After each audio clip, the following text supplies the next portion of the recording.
Before we dive in, do us a favour, click that like button and subscribe to our channel. You won't regret it. Now, let's talk phobias. We all have fears, right? Spiders, heights, the dark, perhaps? But today we're exploring the 10 strangest phobias that people actually suffer from. These aren't your run-of-the-mill frights. These fears are as peculiar as they come and surprisingly common in our society. So, prepare yourself for a journey into the realm of the bizarre and the fearfully intriguing. Let's kick off with arachibutyrophobia, the fear of peanut butter sticking to the roof of your mouth. Yes, you heard it right. It might sound a bit nutty, but it's a genuine fear for some. Arachibutyrophobia, while not your everyday phobia, has its roots in a very real sensation. Picture this. You're enjoying a peanut butter sandwich and suddenly a glob of it gets stuck to the roof of your mouth. You try to dislodge it, but it's stubbornly clinging on, creating an uncomfortable feeling. For most of us, it's a minor inconvenience. But for those with arachibutyrophobia, it can trigger a sense of panic and distress. The exact origins of arachibutyrophobia are somewhat murky, much like the peanut butter it represents. Some suggest it may stem from a general fear of choking or being unable to swallow, while others point to a dislike of the texture or taste of peanut butter. Now, how common is arachibutyrophobia, you might ask? Well, it's hard to say. It's not exactly the kind of thing that comes up in casual conversation. Plus, given its highly specific nature, it's not broadly studied in the field of psychology. However, it's safe to say that it's probably more common than you might think. After all, the world is full of strange and fascinating fears. So if you ever find someone avoiding PB&J sandwiches, now you know why. Moving on to nomophobia, the fear of being without mobile phone coverage. Now this one might just resonate with a few of you. In our hyper-connected world, imagine being suddenly cut off from all digital contact. No calls, no texts, no social media. A chilling thought, isn't it? Nomophobia, a term derived from no mobile phone phobia, is a modern-day anxiety disorder, an offspring of the digital age. It's not just about losing signal or running out of battery, but also the fear of losing sight of one's phone. Yes, that mini heart attack you get when you pat your pocket and don't feel your phone, that's a tinge of nomophobia. While it might seem trivial or amusing, nomophobia can actually lead to severe stress and anxiety. Symptoms can range from panic attacks to physical discomfort, and in some cases even depression. It's a real concern in our constantly plugged-in society, with studies suggesting that more than half the population may be affected. The irony of our time is that we've become so connected digitally that the thought of disconnecting sends us into a panic. It's a peculiar predicament, isn't it? So, if you ever find yourself in a cold sweat because you left your phone at home, remember, it's not the end of the world. Our ancestors survived without smartphones, and so can we. Remember, next time your phone battery dies, breathe deeply. It's just a temporary state. Next up, plutophobia, the fear of wealth. Now, for many of us, the idea of fearing wealth might seem a tad peculiar. After all, who wouldn't want a bit more jingle in their pockets? But for individuals with plutophobia, the prospect of wealth is not just off-putting, but downright terrifying. Plutophobia is a complex phobia that can manifest in many ways. Some people might fear the responsibility that comes with amassing wealth, while others might worry about the potential isolation or the fear of becoming a target for scams or theft. For others, it's the moral implications of wealth that are troublesome, fearing that money could corrupt their values or lead to unethical behaviour. So where does plutophobia come from? Like many phobias, it often has its roots in personal experiences or societal conditioning. Someone who grew up in poverty, for instance, might fear wealth because it represents a lifestyle that's alien and intimidating. Similarly, someone who's witnessed the negative effects of wealth, perhaps through stories of lottery winners whose lives have spiraled out of control, might develop a fear of it. As for how common it is, plutophobia is relatively rare. After all, in a world that often equates success with financial prosperity, fearing wealth is understandably uncommon. But it's a real and serious fear for those who experience it. So if you ever meet a plutophobe, you may want to hide that lottery ticket. Coming up next, xanthophobia, the fear of the colour yellow. You heard it right. Xanthophobia is an intense, irrational fear of something that could seem as harmless as the colour yellow. Imagine a life where sunshine, daisies, and even your favourite yellow sweater might send shivers down your spine. The origins of xanthophobia are as varied as the people who experience it. For some, a traumatic event associated with the colour yellow could trigger the onset of this phobia. For others, it might be a fear passed down from generations, as yellow was often associated with illness and quarantine in the past. Now, you might be wondering, how prevalent is xanthophobia? Well, exact numbers are hard to pin down. After all, it's not every day you meet someone who runs away from a bowl of mac and cheese, right? But it's important to remember that phobias, including xanthophobia, are a real and serious condition for those who experience them. People with xanthophobia might experience symptoms like anxiety, dizziness, and even heart palpitations when they encounter the colour yellow. They might go to great lengths to avoid anything yellow, which can significantly impact their daily life. Overcoming xanthophobia, like any phobia, is possible with professional help. Cognitive behavioural therapy, exposure therapy, or even hypnotherapy can help individuals face their fear of the colour yellow. So for xanthophobes, it's not all sunshine and daisies. Let's explore optophobia, the fear of opening one's eyes. It's a condition that can feel as if life itself is a perpetual game of peekaboo, where the boo is a lot less fun. The world, for some, is a little too vivid, a little too real to be seen. Optophobia isn't just about being afraid of the light or what's in the light.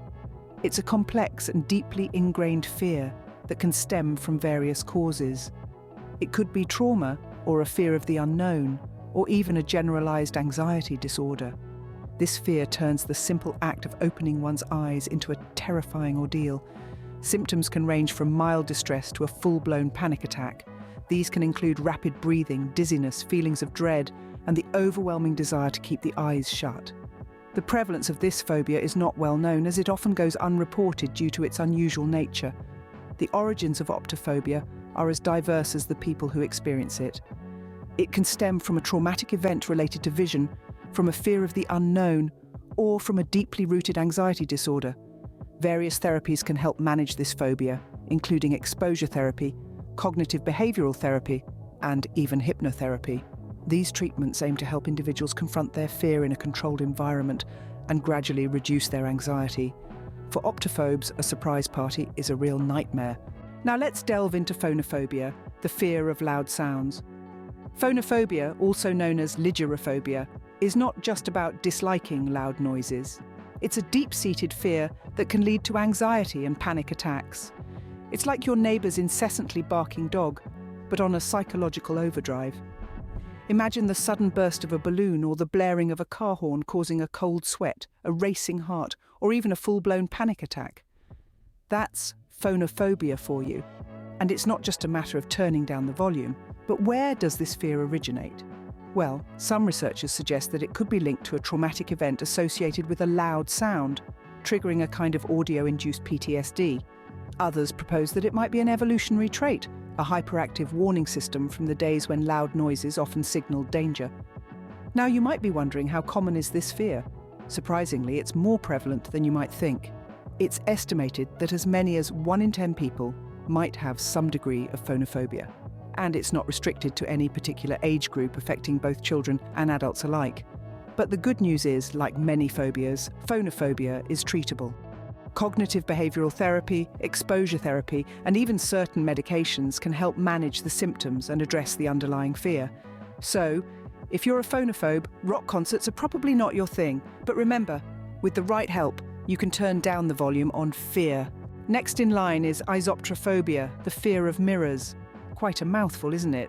This phobia might seem rather odd to many, but it's a very real fear for some. Isoptrophobia is more than just avoiding the mirror when you've just rolled out of bed and your hair's a mess. It's a serious, sometimes debilitating fear. The symptoms of isoptrophobia can vary widely, but often include intense anxiety, rapid heartbeat, shortness of breath, trembling, and even a strong desire to flee the room. It's like being in a horror movie. But the monster is the mirror.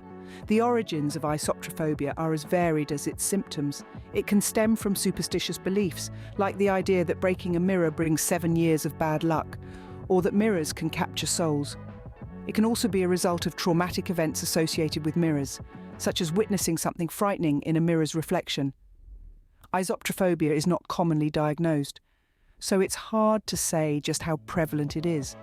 But given that mirrors are nearly ubiquitous in modern society, it's a particularly challenging fear to manage for those who suffer from it. Treatment often involves cognitive behavioral therapy to help the individual understand and change their fear responses. It's a long journey, but with patience and perseverance, many isoptrophobes can learn to manage their fear. For isoptrophobes, 7 years of bad luck is the least of their worries when breaking a mirror. Let's look at decidophobia, the fear of making decisions. This might seem like a light-hearted jest at the indecisive among us, but it's an actual fear that can cause significant distress. Decidophobia is the overwhelming dread that comes with the responsibility of making a choice, often stemming from a fear of making the wrong decision. Imagine standing at a crossroads, except every path leads to a potential disaster. That's decidophobia. Now, this doesn't mean that decidophobes can't decide what socks to wear or what to have for breakfast. It primarily affects significant life choices like career moves or relationship decisions. The origins of this fear can vary. It could be a traumatic event linked to a past decision or simply an inherent fear of failure or rejection. Decidophobia can be particularly prevalent in those with a perfectionist streak, those who fear failure, or those who have grown up in overly critical environments. Symptoms can include intense anxiety, rapid heartbeat, shortness of breath, and even panic attacks. It's not just a case of eeny, meeny, miny, mo. It's a genuine debilitating fear. Treatment can involve cognitive behavioral therapy, exposure therapy, or even hypnotherapy. The goal is to help the individual confront their fear and learn healthier decision-making strategies. So, if you're a decidophobe, every choice could feel like a game of Russian roulette. Now we present ergophobia, the fear of work. Ergophobia, originating from the Greek word ergon, meaning work, and phobos, which translates to fear, is a rather unusual phobia that's quite literal in its definition. It is the intense and irrational fear of work or the workplace environment. This phobia is often linked to social and performance anxieties, and in some cases, it may also be associated with certain traumatic events related to work. Imagine having a panic attack at the mere thought of your office or breaking into a cold sweat every time your laptop pings with a new task. That's the reality for individuals grappling with ergophobia. While it might sound like a perfect excuse to avoid work, ergophobia is far from a laughing matter. It can cause significant distress and impairment, hindering one's personal and professional life. Symptoms often vary from person to person, but can include anything from nausea, dizziness, rapid heartbeat and shortness of breath to full-blown panic attacks. The prevalence of ergophobia is not well documented, as many people with this fear often go undiagnosed. This is primarily due to the stigma associated with mental health issues in many societies, as well as the fact that people might simply attribute their fear to laziness or a lack of motivation, rather than recognizing it as a legitimate phobia. However, like all phobias, ergophobia can be treated with cognitive behavioral therapy, exposure therapy, and in some cases, medication. For ergophobes, every day might feel like a case of the Mondays. Finally, we have hippopotamonstrosusquipedaliophobia, a long word for the fear of long words. Now, isn't that a bit of a tongue twister? It's also a brilliant example of irony. This term, coined from a blend of Latin and Greek roots, is almost comical in its absurdity. The very thing that people with this phobia fear is embedded in the name of their fear. Hippopotamonstrosusquipedaliophobia is a form of specific phobia where individuals experience anxiety or distress when confronted with long words. It's like a cruel joke of the universe, isn't it? Imagine being afraid of something, and the very name of your fear sends you into a panic. The symptoms of this unique phobia are similar to those of other anxiety disorders. They may include sweating, dry mouth, shaking, heart palpitations, and feelings of dread or terror. In severe cases, individuals may even experience full-blown panic attacks. The origins of this phobia are as complex as the word itself. It's likely rooted in a combination of genetic factors, personal experiences, and learned behaviours. Perhaps a person had an embarrassing moment in school involving a long word, which then developed into a full-blown phobia. The prevalence of hippopotamonstrosusquipedaliophobia is not well documented, which isn't surprising, considering the word's length and complexity. It's enough to make anyone a bit tongue-tied. So, if you're a hippopotamonstrosusquipedaliophobe, this has probably been a tough segment for you. So, there you have it. 10 of the strangest phobias you might not have heard of before. From Arachi butyrophobia, the fear of peanut butter sticking to the roof of your mouth, to nomophobia, the fear of being without your mobile phone. We've journeyed through the fear of wealth, known as plutophobia, and the fear of the colour yellow, xanthophobia. We've uncovered optophobia, the fear of opening one's eyes, and phonophobia, the fear of loud sounds. We've delved into isoptrophobia, the fear of mirrors, and decidophobia, the fear of making decisions. We've also explored ergophobia, the fear of work. And finally, the longest word for the fear of long words, hippopotamonstrosi. It's quite a mouthful, isn't it? Remember, fear is a natural human response. But if you found this video scary, you might have phobophobia, the fear of phobias. Thanks for watching, and don't forget to like, subscribe and hit that notification bell for more intriguing content.